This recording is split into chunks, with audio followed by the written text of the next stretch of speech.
Halo, selamat datang rekan-rekan mahasiswa semua. Kita akan melanjutkan materi mengenai teori komputasi. Dan kali ini kita akan membahas mengenai mengukur mutu kompilator.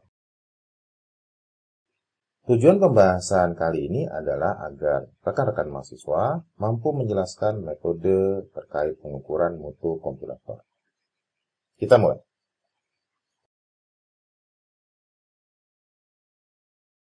Kompilasi yang diinginkan adalah ketika proses kompilasi memberikan luaran.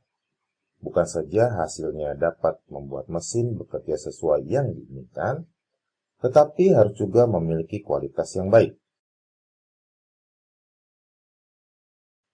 Penentuan kualitas kompilator tentunya harus dilakukan dengan serangkaian tahapan pengujian.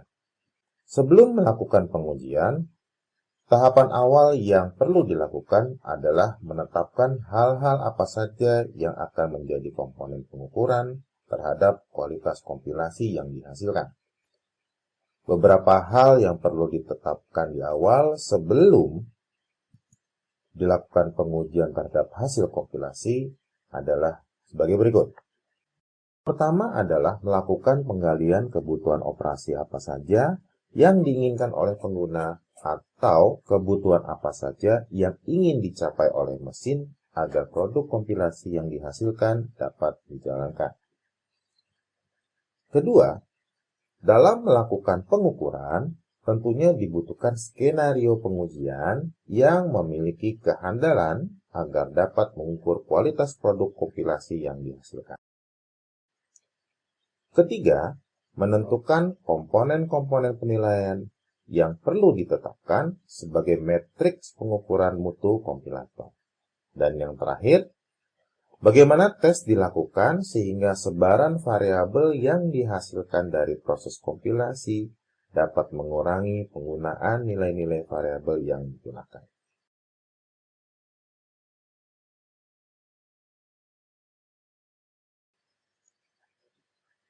Berikut saya akan menjelaskan bagaimana pengujian terhadap produk kompilasi ini dilakukan untuk mendapatkan kualitas yang baik dan terukur.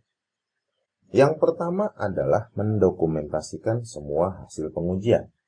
Artinya, semua kemungkinan hasil yang didapat dari kegiatan pengujian kemudian dicatat, termasuk ketika muncul keadaan-keadaan yang menyimpang dari hasil yang diinginkan, sebagai pembendaharaan besar kecilnya ketidaksesuaian, termasuk melakukan pencatatan terkait exception handling atau penanganan pengecualian.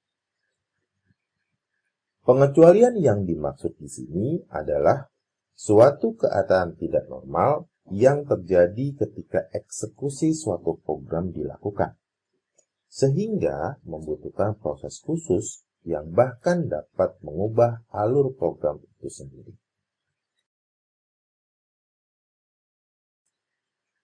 Hal yang kedua adalah melakukan tes permutasi. Tes ini dilakukan untuk menentukan seberapa luas jangkauan sebuah objek atau yang kita sebut dengan string yang diuji dengan cara menyusun kembali suatu kumpulan objek dalam urutan yang berbeda dari urutan yang semula. Yang ketiga, kita sebut dengan real world code. Maksudnya adalah pada saat kita melakukan pengujian, pada dasarnya kita tidak perlu melakukan semua pengujian secara detail. Hal ini dikarenakan telah banyaknya pengujian yang dilakukan oleh orang lain atau penguji lain. Sehingga kita cukup menambahkan dokumentasi hasil pengujian yang telah dilakukan sebelumnya, yang pernah dan atau telah dilakukan oleh orang lain atau penguji lain sebagai pelengkap hasil pengujian yang kita lakukan. Dan yang terakhir, tes performa. Tes ini dilakukan atas dasar 3 hal. Yang pertama, pengukuran kecepatan kompilator dalam menghasilkan objek code. Kedua, seberapa besarnya ukuran produk kompilator yang dihasilkan. Dan yang terakhir, pengujian yang dilakukan untuk mengukur seberapa cepat produk compiler bekerja. Demikian rekan-rekan mahasiswa yang dapat saya sampaikan. Kita akan ketemu lagi di kesempatan berikutnya.